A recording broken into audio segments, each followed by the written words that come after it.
Executive packages are under the spotlight again after the $1 billion in write-downs and losses announced by construction company Leighton Holdings earlier this week.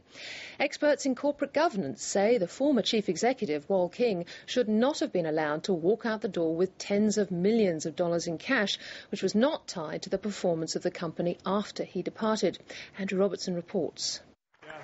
The talent and energy of Wal King turned Leighton Holdings into a global construction industry powerhouse during his 24 years at the helm.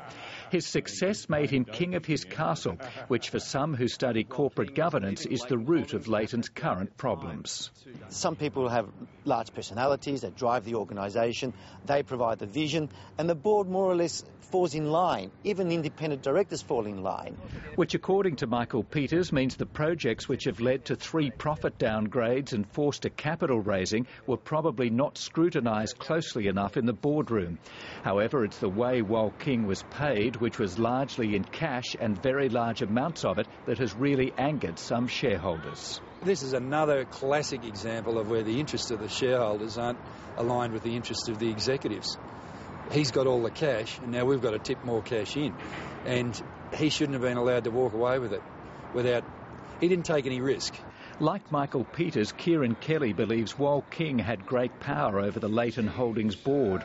But he says that doesn't excuse the board, and he believes the chairman, David Mortimer, should be held accountable for the mess and resign. Ultimately, the chairman is responsible to, particularly the minority shareholders, the people like us, appoint him to look after our interests and to make sure that the CEO and the executives are running the company for all shareholders, not to make the executives wealthy.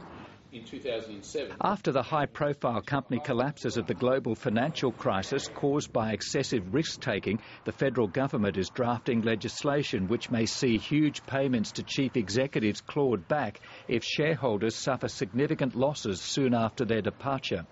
Leighton Holdings' current predicament would seem an obvious case where that may apply, although people like Michael Peters believes there's a better way, and the starting point would be to pay in shares, not cash. It'd be much easier if they receive payment by instalment, ballooning after, say, 1 or 2 years after they've left the company. So they too carry some of the risk of the strategy they put in place, which is continued by the people who've now taken their position.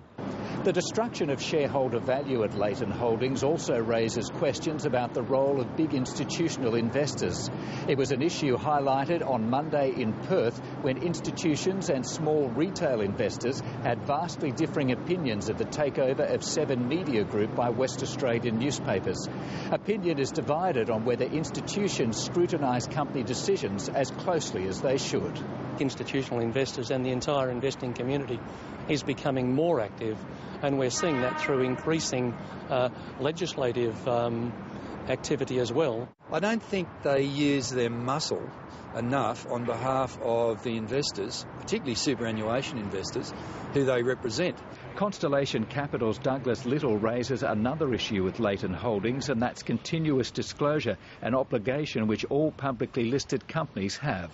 When you looked at the Brisbane Airport Link contract, there seems to have been a reversal of fortune to the tune of about $560 million since only November 2010, and that seems a remarkably large number. So I think investors are right to question whether there has been adequate disclosure. Whether they'll get any answers, though, is another question.